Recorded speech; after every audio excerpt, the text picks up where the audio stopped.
Well, today it's 1 p.m. It is 1 It's p.m. Tuesday. It's Minot talking. We're joined by a special guest, Rob Port, with the Inform, with his podcast as well, that he interviews a lot of great people in North Dakota, keeping a pulse on what's going on in North Dakota politics. Thank you so much for joining us today, Rob. Yeah, that was great. Was that intro with the prison thing? Was that live? Like everybody saw that? Yeah. I felt like I was in a Pink Floyd video for a minute. Dark side of the moon over here. It's a good time. It's a good time. So I saw you're from Wasilla. Of course, Wasilla got politically. You think of that. You think of Sarah Palin. Yes. I think. Yeah, sure. But my dad actually went to high school in Palmer, Alaska. Yeah, my dad used to work at the trooper station in Palmer. Okay, very cool. Very cool. So I know all about the Palmers. They were our rivals for the Wasilla Warriors. right. Yep. Yeah, that's right. Sarah Palin was actually, we knew her. She was Sarah Heath back then. That was her maiden name. Her parents were friends with my parents. My sister played on her basketball team, on the championship basketball team. Yeah, we knew them well. I think my dad, coached Todd Palin in Legion baseball. That's crazy. That's crazy. Small world. Some good things do come from Alaska. Right. Some good things. I don't know what that's supposed to mean, but lots of good things come. Lots of good things. Well, I mean, some would question whether or not Sarah Palin was the greatest candidate in the world. So that's a separate conversation, I think. Yeah. But a lot of good things come from Alaska. So we got a few really great topics today, Kyler. What are we talking about today? Well, we got a few we're going to go over. We're going to talk about some of the recent happenings in Minot. We'll kind of touch on the police investigation, go over the new Senate bill that's spawned from that in the state house or state Senate, excuse me. It's 2350. Then we'll talk a little bit about property taxes, go over HB 1176, which is, of course, Governor Armstrong's proposed bill, and kind of go talk about caps and pluses and minuses that might have with them. I'm looking forward to it. Absolutely. And obviously we have Rob here to join us, who has been following along the Minot issues. Obviously, what I want to kick it off is a Minot police investigation. You wrote an article. You weren't fond of it. We've talked about it. We were not fond of how it was executed. Mm-hmm. I think it was poorly done. I think a lot of things. So before we jump in there and dilute the commentary on it, first, I just want to hear your fresh perspective on the police investigation that happened in Minot. Yeah, it was atrocious. One of the most unprofessional, and I've read a lot of these reports over the years. Mm-hmm. It's sometimes, by the way, I mean, I have a complaint about the amount of time or amount of money that we spend, local governments spend on consultants. I swear to God, it's like they can't get up and tie their shoes in the morning without consulting. Right. It's incredible. It's unbelievable. Now maybe a situation as complex as this one, maybe it's appropriate to hire a consultant. But this report was terrible. And the thing is, the minute I got out, I was telling people, and I may have even said it on the podcast, they're going to scapegoat open records laws for this. They're going to blame the open records process for their inability to write a coherent report. I mean, first of all, I don't want to gloss over the fact there were real demonstrable problems in the police department. I mean, I think the report did expose that. I mean, there was, and really, I think we're down to some serious criticism of the city that was not exercising oversight over their police department at all.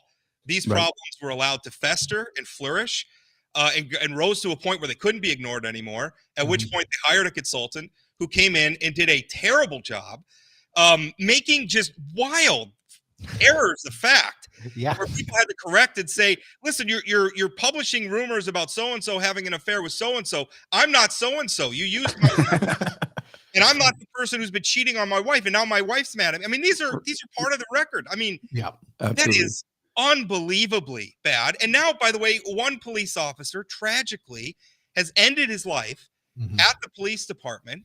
I haven't, the family through their attorney gave me a short statement about it. I don't want to put words in their mouth, but I'm wondering how they view that report right now. Right. Yeah. Yeah. And that police officer, he had been under investigation in past investigations, and that still is just a tragic thing to happen.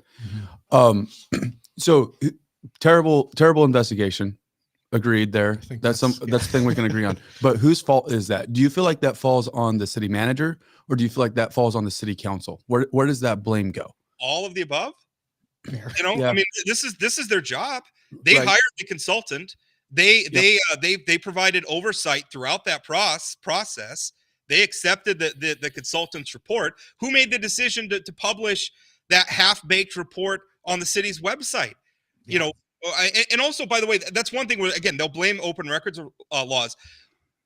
Draft reports are exempt from open records laws. So if they had a report that was full of errors and they wanted to go back and try to correct the errors, they didn't have to publish the error-ridden report in the first place. That could have been a draft, but they chose to publish it. So whose fault is that? You know, the fingers can point in every direction. Right. Yeah. I think one thing that really bugged me with the whole situation too was when they brought the litigator or the lawyer that did the investigation to a special city council meeting, and then didn't allow anyone to ask any probing questions with her. That was one part that I was really a little frustrated with. They literally said you cannot ask any questions on the investigation. Like on the report, you can only ask questions like from an overall view. It's like, okay, well, what's the point? How did you sit down? Where did you talk with these people? Like, who cares about those questions? What we wanted to do is like, how come when you got to time to make a decision in your report, you couldn't actually draft a sentence that made a decision in the report? Finds a legitimate conclusion. Right. So terrible process there. From it spawns this bill that has come up, and you've already mentioned a couple times, you know, it was obvious there's going to be blame placed there, but they're wanting to double I believe the 75 days. They're wanting to increase that substantially. Do you feel like there's any room for that to be done? Well, there's two parts of the bill. So, right. One part, as you said, so currently under state law, and maybe citizens of Minot are familiar with this, because it applied to my previous story about the previous city administrator, Tom Berry, who had been marching city employees into a police interrogation room and basically interrogating them under threat of termination about whether or not they'd spoken to me. By the way, none of those city employees had ever spoken to me, at least prior to that happening. I didn't even really know them prior to that. And then they even had to sign a form saying, you know, I did not talk to Rob Port. Wildly, just an incredible thing that he was pushing. Wildly inappropriate. Yeah. Now, the thing was I knew that had happened, and I reported that was happened. And the city manager at the time, Tom Berry, went before the city council and said it didn't happen. Port's lying. He's just some blogger. I work for the largest media organization in the state, but just some blogger on the internet teeing off. So the thing is, they believed him. Until that time window, which is under current law, is what am I remembering? 75 days. Yeah, 75 days. So under current law, 75 days. I waited that 75 day window, and then I put in the open records request. I got the records, and I proved the story. Now, if they want to move that 75 days out to 180 days, you know, okay, you know, I mean, you're going from what is it, 2.5 months to 6 months. Yeah. I think it's unnecessary. Okay. I don't know that it's the end of the world. My big problem is the other part of the bill. Yes. The 3 years. Performance and discipline records exempts them for 3 years or until termination of employment, whichever comes first, unless they're part of an internal investigation under subsection 6, which means that they could be released if they're part of an investigation after 180 days. Now, my problem with this is twofold. First of all, you know, it sounds nice to include them as part of an internal investigation, but who gets to decide what's a part of the investigation and what's not? You know, they do. Right. You know, so that's part of my problem. The other part of the problem is they're exempting all sorts of very important records. And the thing you got to remember, as somebody who has filed literally hundreds of open records, I can tell you a lot of times I don't know what's going to be important until it's important. Yeah. This is fair. So the problem is they're exempting. I was reading the current city manager, Harold Stewart's, you know, statement. And one of the things he had in his testimony in favor of the bill is he said, does the public need to know that a heavy equipment operator was disciplined by the city for showing up late to work? And my response to that is maybe. You know, the thing is, is he the only one showing up late for work? Are there 25 city employees who are chronically late for work? And also, what if they're late to work because they're hungover? What if they're late to work because they got sent home because they showed up to work and they were still inebriated? And what if that person is then involved in an accident? They run their this fictional heavy equipment operator. What if they run it, you know, into somebody's home because they were drunk? And can we get access to those records then? You know, the thing is, we're not going to know what's important until it's important. So and the fact that this bill came forward and it's a group of Minot area lawmakers, but one, Daniel Johnston from Valley City, but all the rest of them vast majority from are Minot. from Minot. And the people testifying in favor of it are a Minot City Council person and the city of Minot. I talked to one lawmaker who said that they saw that bill, and they said that anytime I see a bunch of lawmakers and a bunch of city officials all from one place, I start to wonder, what are they trying to do? And what they're trying to do is scapegoat open records laws for the city's complete mishandling of the police department investigation. Right. Yeah. So you broke down the bill well, of course, into the two different parts. For me, the investigation, I personally, and maybe I'm misled, and maybe I'm very gullible. Now that's probably true, but I feel like they needed more time for this police investigation. Perhaps there's incompetence that no matter what, when it came out, it was going to come out bad. Okay. But I feel like they needed more time for this specific investigation. So I'd be fine with increasing 180 days is a substantial increase. That's not a hill that I want to die on. I will add though, these, personnel investigations are not unusual. They happen all over the state all the time with varying degrees. Obviously, this is a very serious one. Maybe some others are less serious. This is the first time I have heard that 75-day window is too short. That's fair. Enough. Yeah. The 3 years, Kyle and I were talking about this as we were prepping. It's like, that's way too long. I can't get behind that part of it, specifically for some of the reasons you mentioned. But I do think that there is a vulnerable place, and maybe it's just part of working for the city. There's a lot of benefits, and part of the downside is that your employee records are open to everybody. But it does stink that your neighbor can go and pull the report on you. And it seems like there should be some way that you could legislate that, but most likely any way you legislate that was going to cut out people.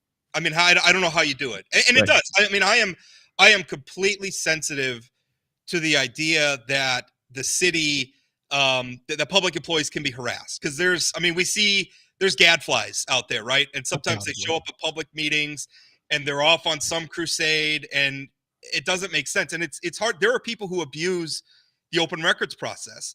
That exists. Right. I don't know what to do about it. The answer can't be that we're going to turn off access to public records. That's not the answer. We do have some things in place. If you're making big open records requests, there are fees that apply, so that can be a deterrent to people getting carried away where they're going to run up a big bill. We've talked about this. It's been a subject of debate. Is how do you find that balance between good faith requests for records and bad faith requests for records? And the problem is what amounts to good faith and bad faith is sometimes in the eye of the beholder. Yeah, right. It can be so ambiguous. There's been plenty of people who have said that I'm making bad faith records requests. I don't write about most of the open records requests I make, because most of them don't turn up anything all that interesting. Right. It's not worth it. And regardless, I think there does have to be a protection to the media no matter what. So like, if those people are right, it's a moot point because of the position that you're in. And you can't even narrow it to even speaking as a member of the news media, you can't limit it to just, well, the news media can do it, but the public can't. Well, who gets to decide who's what? Exactly. Especially in this era where those lines have been blurred. You guys, what side of that line do you guys fall on? Exactly. Are you members of the public or are you the media? It depends on who you talk to. Yeah. If you talk to the Trump White House, they'd let us in the room, maybe. Not the Associated Press. But not the AP. Exactly. And that's exactly the point that I was trying to make, is like you get to the point where you are able to choose who has access, which that's also something that is not right. And one other thing with it too, you have that 3-year period. Even if you're trying to find like a compromise point on it and bring it down to it like a year, what does that even do at that point? Because then if you're trying to protect someone for a year, how much protection are you even getting at that stage? Well, imagine you're trying to write a story about the number of public employees who are showing up late for work every day, and the city's just letting it go. You have to wait for a year, to report that story. No, or even 6 months. Exactly. That's a long time. And by the way, I mean, there's kind of like a 6-month delay. I shouldn't give anybody ideas, but the way that the open records request works right now is if they don't want to fulfill your request. And by the way, this is a good primer. If you want to put in an open records request, there are 2 beautiful assumptions in North Dakota's open records laws. The first is the law presumes that every record is open unless there's a specific statute exempting it, right? Okay. So if they exempt a record from your request, the law says they have to cite the reason why. They have to give you the specific statute that allows them to exempt that record. That is very powerful. Now, if you disagree with them, you can file a complaint for a legal opinion from the Attorney General's office, and the Attorney General, if they rule in your favor, will order the records released and can do some fun stuff there. The problem is that process takes, I think by statute, it can't take any longer than 6 months. And usually it takes that long. That is a very lengthy process. So already built into the system, if the public entity wants to fight you, they can really drag this stuff out. They have a lot of latitude to really make your life miserable. And I know they do that to members of the public. Me, not so much anymore, but I also have where. Exactly. And I believe you wrote in an article with the Tom Berry deal that there was some open records requests that you made that were timely that had a great impact on the city, correct? Yeah. Harold Stewart wouldn't be the city manager right now if I hadn't written those stories. Yeah, fair. Absolutely. So interesting deal there. I think I'm not a fan of how that bill is as is, and hopefully it goes a different direction. I'm really disappointed in the city on how that whole investigation came out. I feel like they never went and said that it was bad because it would have interfered with their ability to come to an agreement with Klug. But one of the problems too, like one of their justifications for this also is that Mr. Stewart was saying in his testimony that they feel like they can't be candid in performance evaluations because they don't want somebody to go. So I guess, and the thing is that that's not news to me. They do that in higher education all the time. We just saw the president of Bismarck State College get canned. Yeah. Nobody really knows why. And when you look at like college president performance event, they're always glowing, like everything's perfect, and you can hear like the heavenly chorus in the background. Everything's just glowing and perfect because they don't want to put anything critical in a public record. And I don't know. I mean, the message to that is tough. You got to be honest in these things. Not everybody does a perfect job. I think we're all grown-ups and can acknowledge that. Undoubtedly. Absolutely.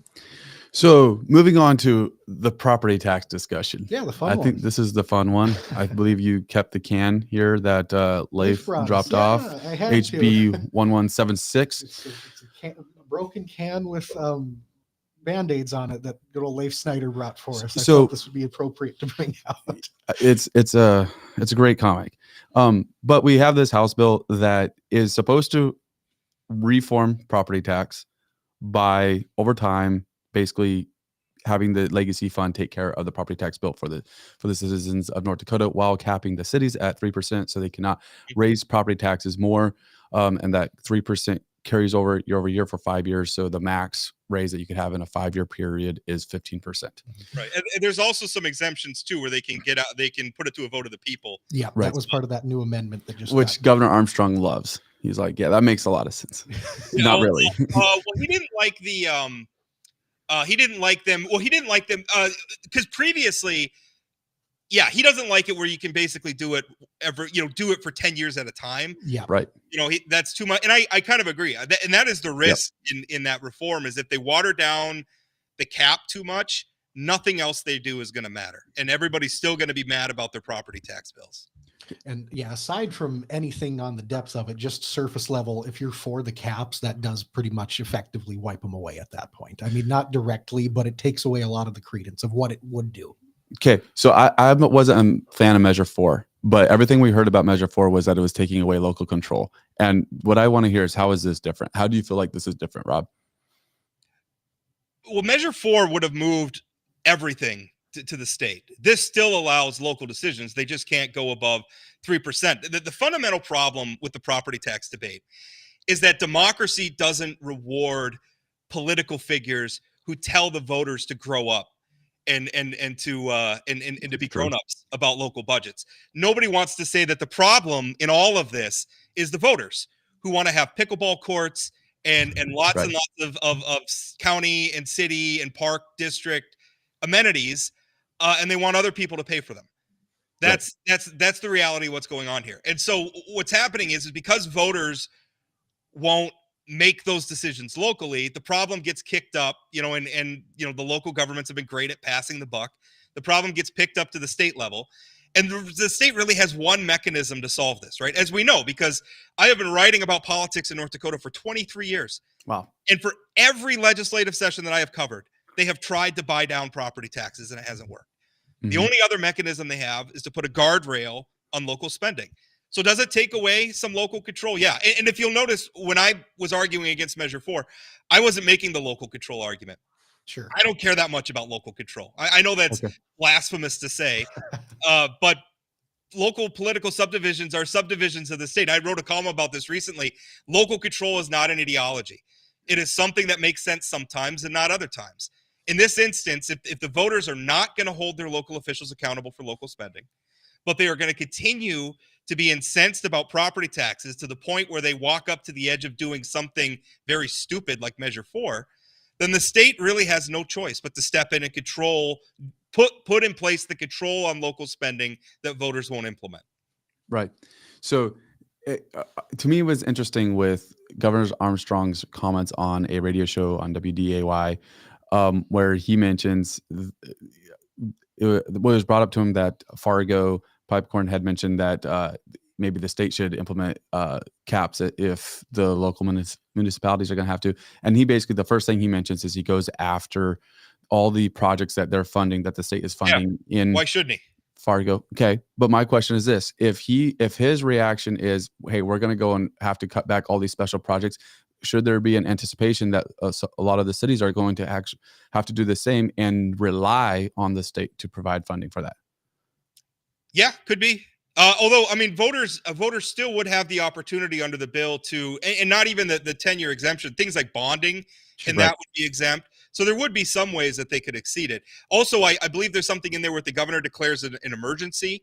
So if they have like a disaster type situation, there are some exemptions there, and there should be. I'm not necessarily open, against that. But again, the problem is, if you go back and you add up just the ongoing appropriations, and this doesn't count like one-off infrastructure spending and things like that, just ongoing property tax relief appropriations, that is 26%, more than 1/4 of our general fund appropriations in the state of North Dakota.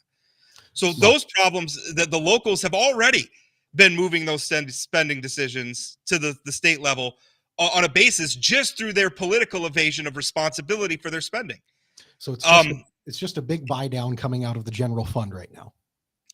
Well, that's I mean, the governor's plan is another buy down, but it's going to be out of the legacy fund in the form of a tax credit that would over time obviate the property tax bill for most people. Where the reason why it's going to work and be different, I hope, is the cap on spending. Sure. Mm-hmm. Do you trust the legacy fund to hold up over time so it is able to buy down everyone's primary residence and so it can be a net zero? Yeah, the thing to remember about that with the legacy fund, because I think people think of it as like a savings account, and if we spend out of savings, then the principal is going to get smaller. This spends legacy fund earnings. Sure. So what happens is the legacy fund, however many billions of dollars are in it now, what is it, like 11 billion? 11 something, yeah. Yeah, it kicks off more than $500 million in revenues a year, and I'm pulling numbers out of my head, so yeah, they might be wrong. It kicks off hundreds of millions of dollars in revenue every year.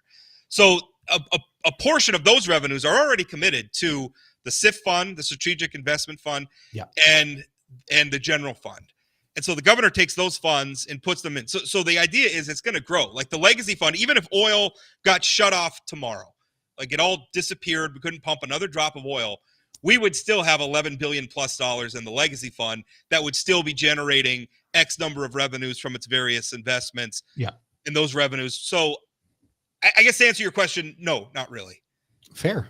So it would be on top of, obviously it's bringing in earnings constantly. So the only way for that to really go away is you would have to have like a global stock market crash, absolute worst case scenario kind of. Yeah. I mean, a black swan event. And then, again, they're invested in various different ways. Now, it is one thing a little troubling when we start to see the legislature wanting to dictate the various ways that the legacy fund is invested. Some of this I supported, the idea of investing the legacy fund in in-state initiatives, understanding that we may be giving up maximum earning potential in exchange for the other good that comes from investing in North Dakota.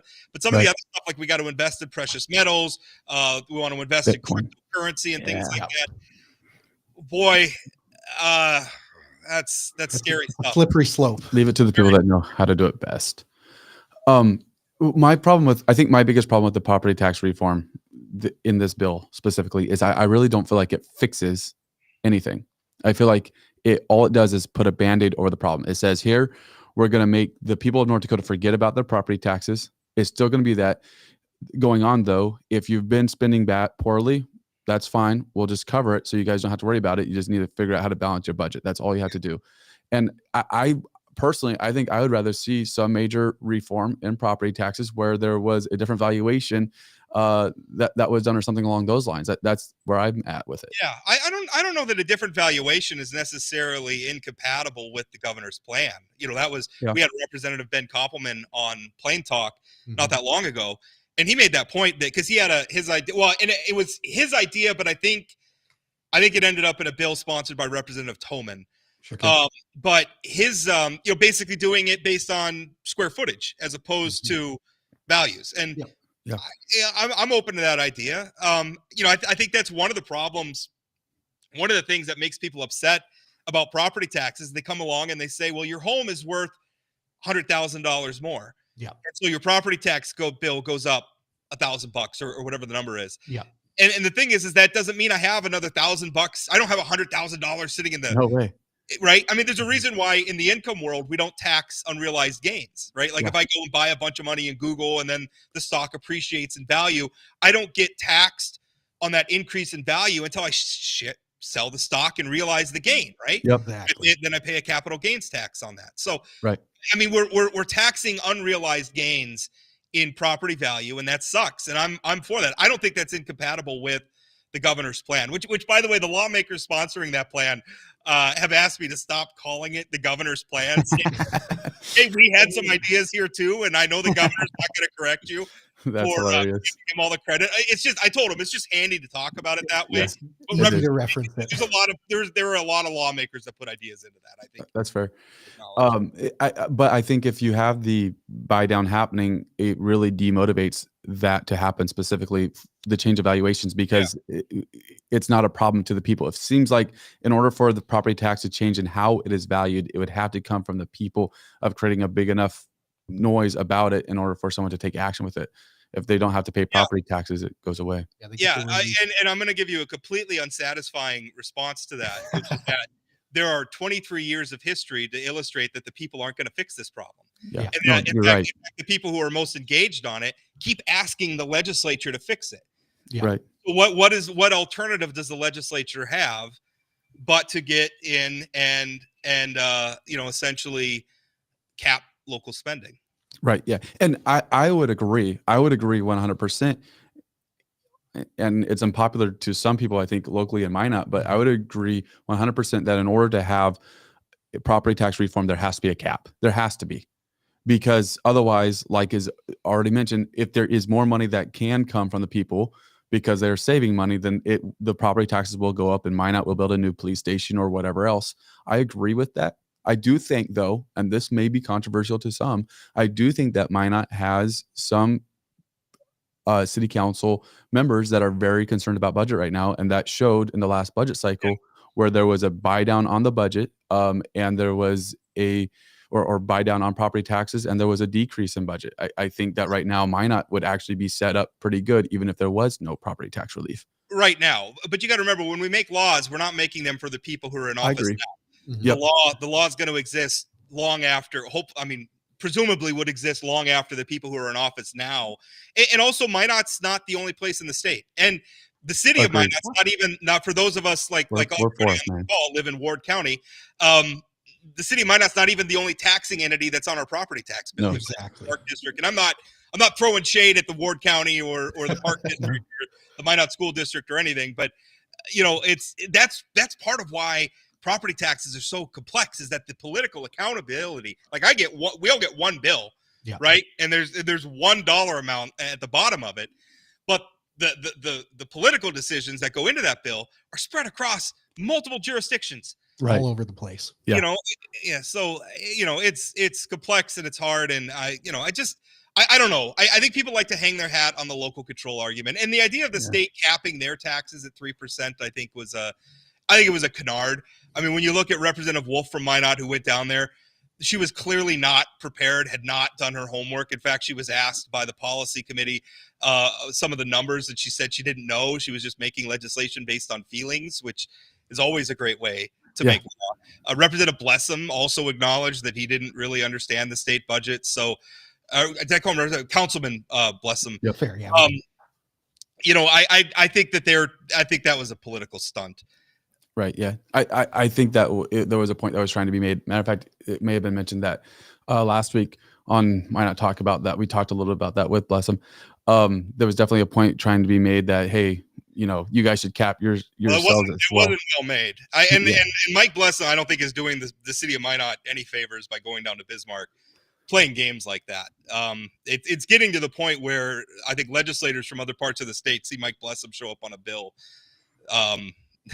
They're not going to be real amenable to it. I don't know that he's a very good advocate for the city of Minot.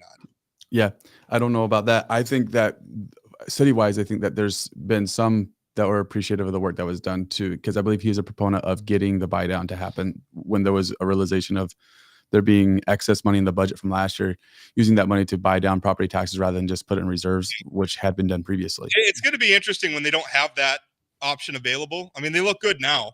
Yeah. We'll see as time goes on, and they have to make some tougher decisions, and the low-hanging fruit's gone.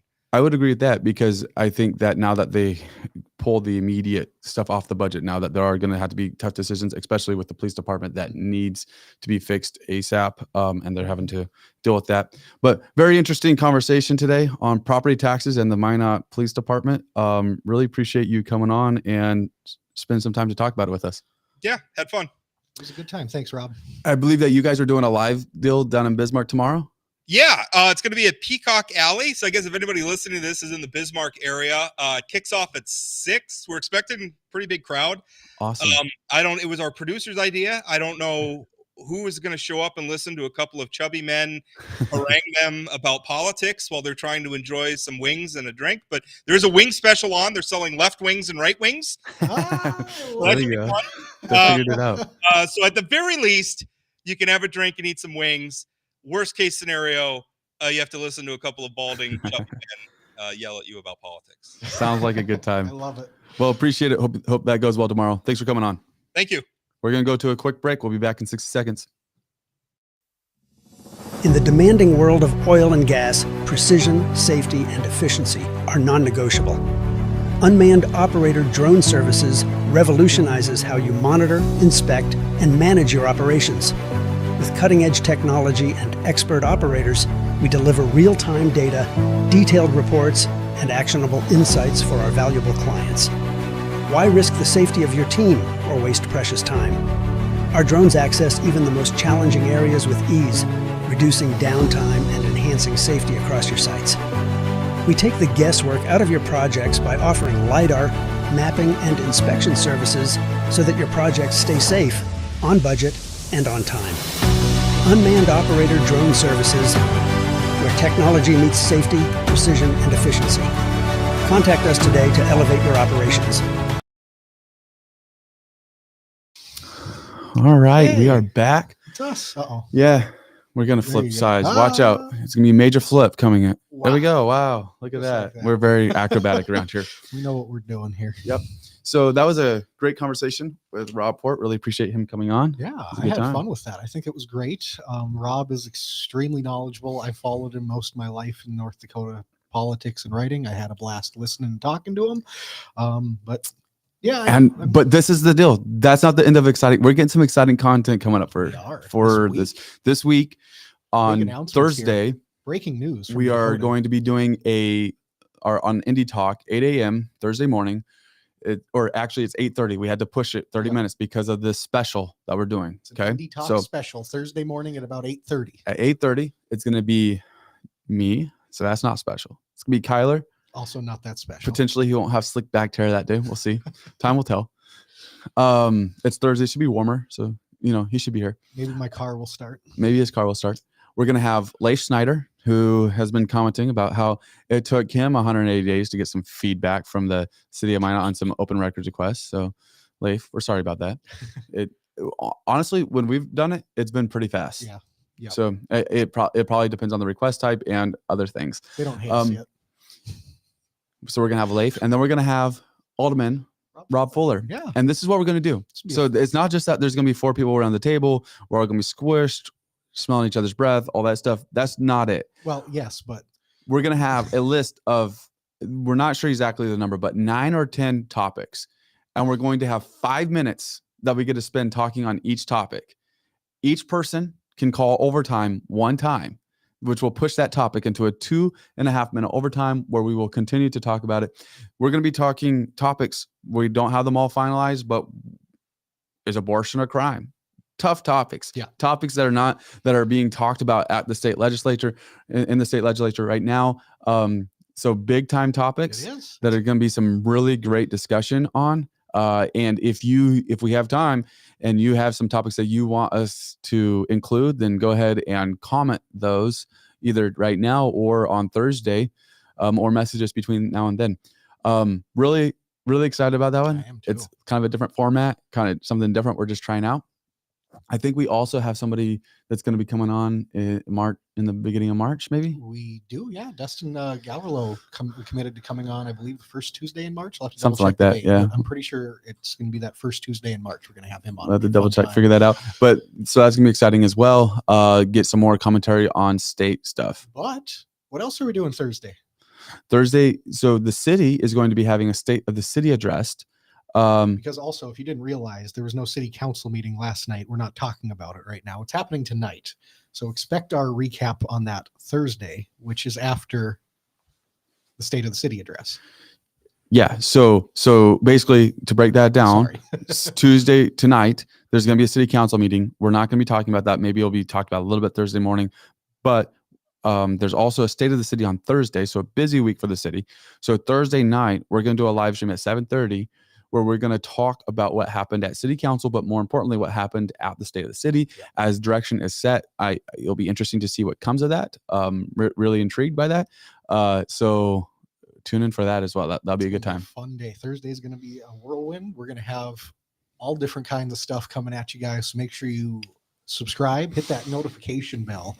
That way you can be sure you know that we are going live at a weird time, 7:30 at night for us. We're going to be competing with primetime television. We'll beat them. Of course we will. Handily. Yeah. I mean, come on.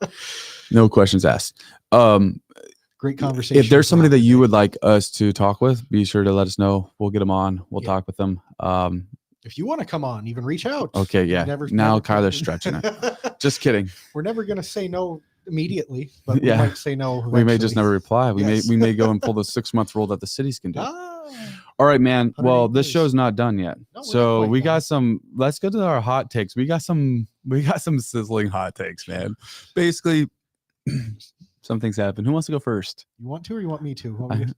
Do you not want to go first? I'm fine with it. All right, Kyler's going to lead the way. Yeah, mine's a little more relevant to what we were just talking about. Fair. And so it's on House Bill 1176. And I don't know if it's a hot take for me at this point, but I think generally it still is a hot take.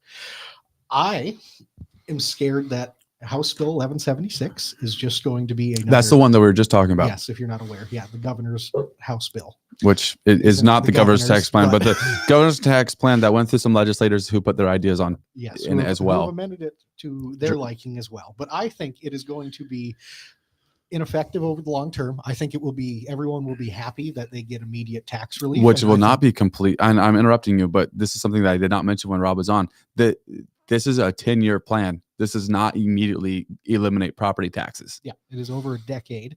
And so I think that it will be, we're all going to have immediate relief if you're a homeowner. But I feel over time, it's going to end up getting circled back on. I feel it won't end up being as effective as it will. I could see it being undermined. And most importantly, I think people are going to be asking themselves, wait, didn't we eliminate property taxes?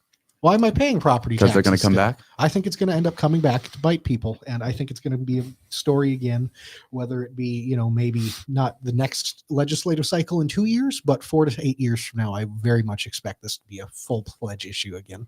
Full-fledged issue. It's going to come back. Property taxes may temporarily go away, but they're coming back, Kyler says. I think the big issue will be right around the corner again. Let us know, yay or nay. Oh, All right, mine is so controversial. you have a fun one, but it kind of leads into our show on Thursday a little It does, where we're going to be talking about some of this stuff.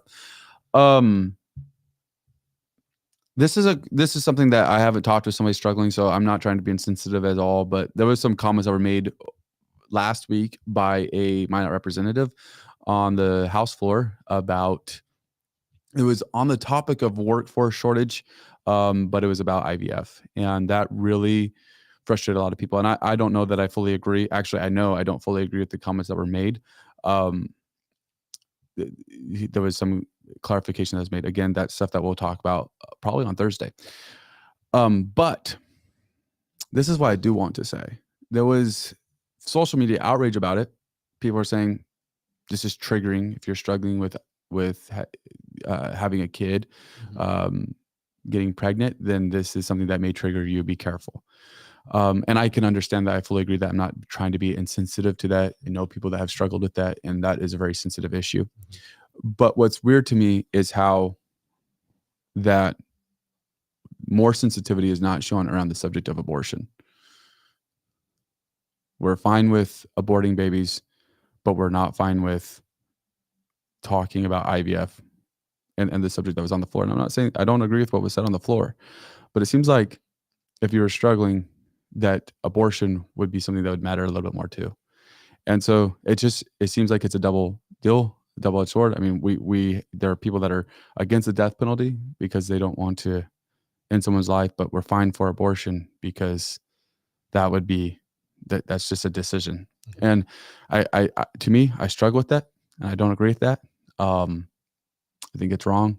And so that's my hot take. It's one that is goodness, Jonathan.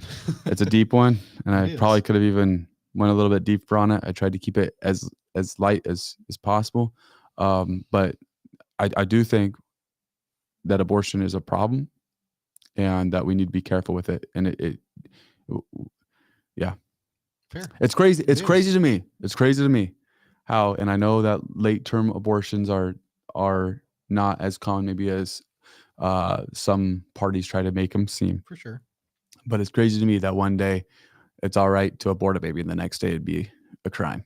Yeah. That part's crazy to That me. arbitrary date just makes that big of a difference. And that is, Yeah. It's something that I think a lot of people struggle with, is to find just the humanity behind it, but also with the reality of it. And Yeah. it's such a conflicting issue.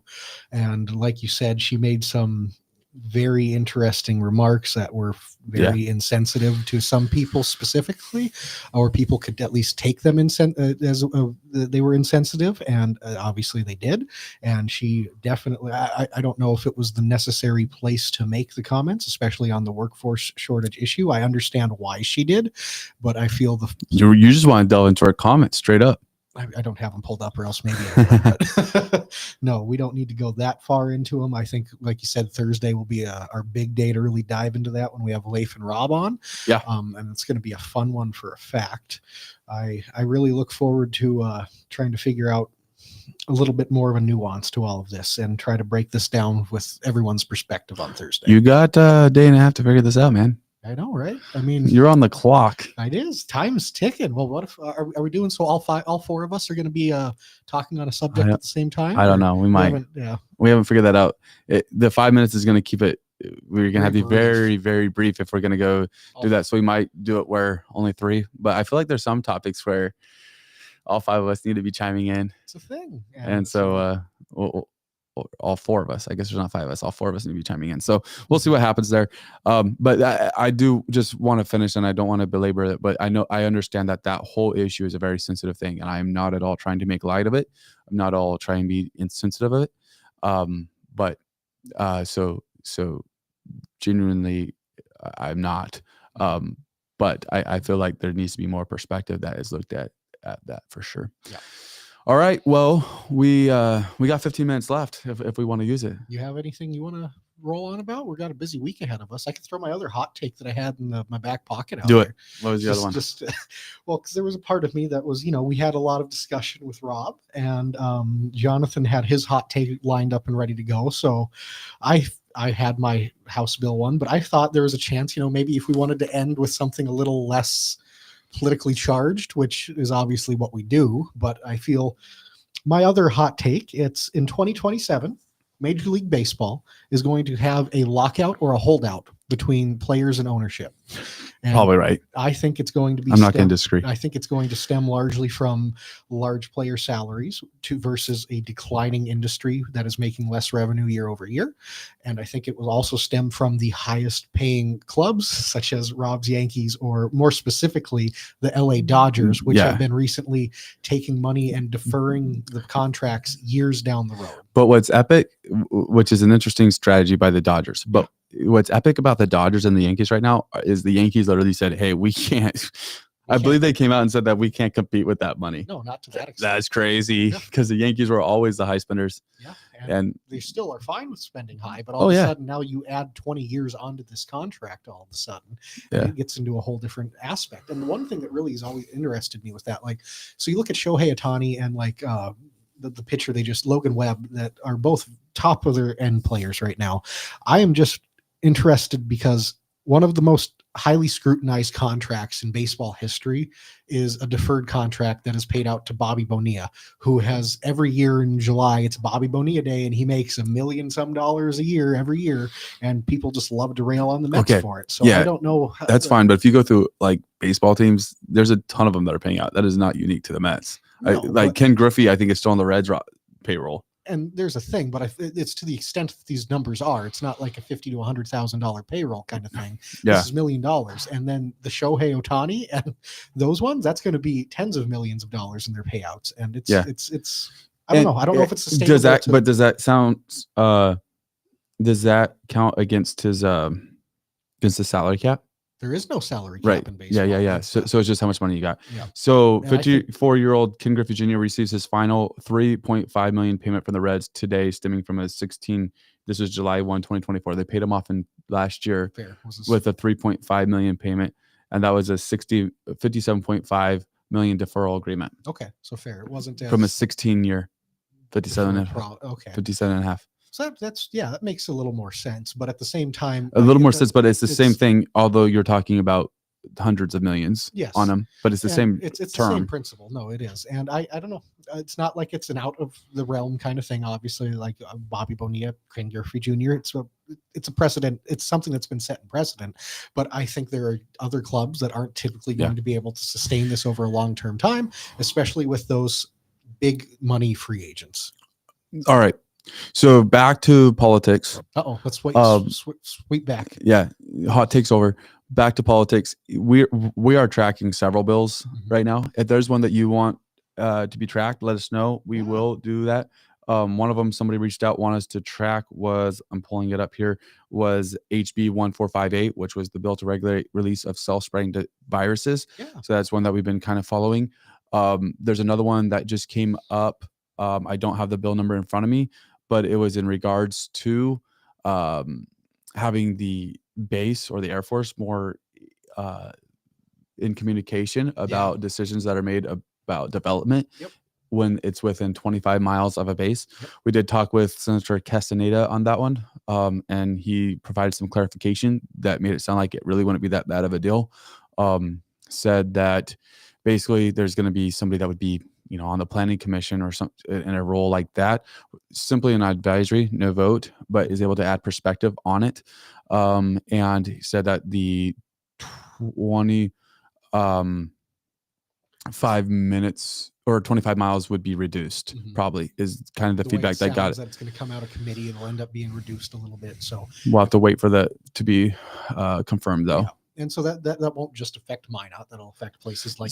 Which is interesting because Rob was like, you know, when it's ever one-sided, you always get a little suspicious is what one person said, but that one, it's a lot one-sided with Grand Forks. Grand Forks is mostly involved in that one. It is, yeah, it is heavily Grand Forks over Minot in that perspective, and I assume it probably has something to do either with their drone forces, or B, more likely probably with the instances of China buying Chinese government and institutions buying land in the it's area. With the Chinese, I can't remember. There was the Fufeng Fufeng. plant. That's what it was. It, It was yeah. Fufeng. Yeah, That's part of the reason why that came up, and that's a huge consideration. And honestly, as long as they're not dictating, just having an advisory on the planning commission, I think is perfect for it, because I think it's great that there is that, oh, you know what, we didn't even consider that.